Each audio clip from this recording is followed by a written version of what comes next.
Welcome to the Philos Project podcast. I'm your host, Dominique Hoffman, and today I'm coming to you from Israel with news on a hopeful hostage deal, an agreement which will come with a brief cessation in the fighting. This deal is not too different from what has been negotiated since the beginning of the war, which is a three-stage deal, which will come with the initial return of an amount of hostages for Palestinian prisoners.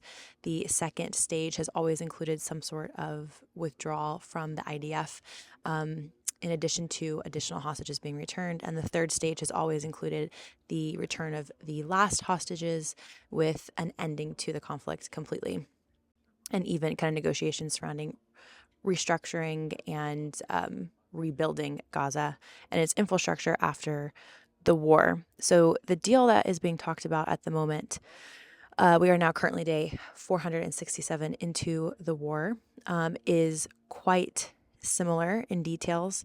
So from what we can gather, the first stage will include the release of 33 hostages over a 45-day period, 6 weeks or 42 days. So it'll be a 6-week period. And in exchange for those 33 initial hostages, there will be the return of 1,000 or so Palestinian prisoners held in Israel. The initial kind of negotiations had always surrounded the return of prisoners for hostages. The numbers thrown out were the return of all of the hostages in Gaza for about 1,500 prisoners. So those numbers have slightly shifted. And just to reiterate, we're looking at around 33 hostages being returned in exchange for 1,000 Palestinian prisoners. This has obviously led to some controversy within Israel, which we'll talk about in a moment. At around day 16 of the first stage, so the 33 hostages for the 1,000 Palestinian prisoners is stage one over a 6-week period. So on day 16 of that 42-day first phase, we'll begin the negotiations for the second phase. So this deal is being presented as a complete deal, but a gradual deal. And those negotiations will start for the release of additional hostages in correspondence with the IDF withdrawing from specific areas in Gaza. This is another kind of detail that has slightly shifted. So while the concession for prisoners to hostage ratio has kind of leaned or tilted in favor of the Palestinians, the second phase seems to favor Israel's very hard line that they're not going to withdraw completely from Gaza. And this will, of course, be in phases and also in specific areas. Hamas said today in Israel, or Thursday, the 16th of January, that they are just waiting on official maps, which will outline where the IDF will withdraw in those specific areas. And then the third phase would come towards the end of the second phase, and negotiations and details for that have not really been outlined yet, as that will come in the following months. So I think one important thing to highlight is that this hostage agreement or this deal does come with, controversies and disappointments from within Israel. Obviously, the hope is that all the hostages be released. The hostage families have been talking about that from the beginning, that they want them all brought home at the same time. Another thing to keep in mind is that the hostages being returned are both alive, and this also includes those who have died while in Gaza, and their bodies are also hoped to be returned. It's not clear in what phase that will be. It's believed that it might come in later phases, and the initial 33 hostages will be young women and elderly.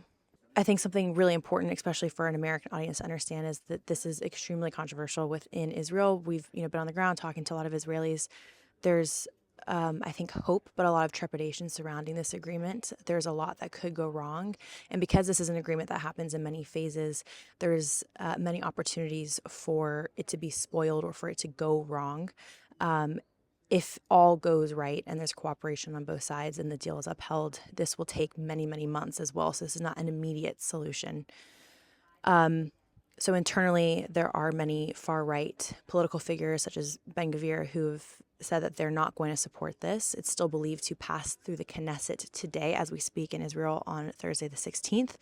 But this also, of course, raises questions and has implications for the coalition government in the Knesset, and if there will be some sort of a vote of no confidence, or if this will, greatly shift internal domestic politics here in Israel. So that will be another interesting kind of externality of this this agreement, which will develop over the coming months. And of course, this deal comes as we anticipate the incoming Trump administration. His inauguration is on Monday, the 20th. So with 4 days left in the Biden administration, this deal is expected to pass in the Knesset. And it's been interesting to see the shift in the international community really give credit to Trump, which is not something that we've really, traditionally seen in the media. Of course, his Abraham Accords, which was monumental and historic in his last administration, went either largely criticized or largely untalked about. But there's been a shift in really crediting former president and upcoming President Trump with creating the pressure needed for this deal to come to fruition.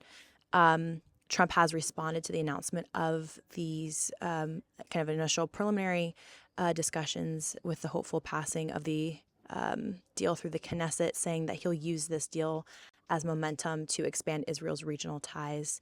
And you can see that in a Reuters article I have up here on the screen. And of course, all of this comes after he made both a press announcement and had communicated that the hostages do need to be returned before he takes office on the 20th. The beginning of December, Trump made it extremely clear, as you can see with the Truth Social statement he put out, that the hostages must be returned. So for those listening, I'll just read the tweet. On the 2nd of December, 2024, President Trump said, "Everybody is talking about the hostages who have been held so violently, inhumanely, and against the will of the entire world in the Middle East. But it's all talk and no action. Please let this truth serve to represent that if the hostages are not released prior to January 20th, 2025, the date that I proudly assume office as President of the United States, there will be an all hell to pay in the Middle East and for those in charge who perpetrated these atrocities against humanity." I think it's important also, which is a theme that I've really encountered in Israel this time, that these crimes are really crimes against humanity, not just Jews and Israelis and even dual citizen Americans who are being held hostage, but all of humanity.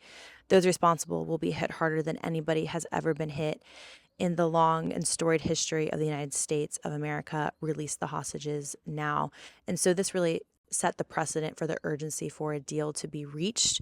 Obviously, we see this hard line contrasting the Biden administration's weak policy, not just in this conflict, but also in the broader Middle East.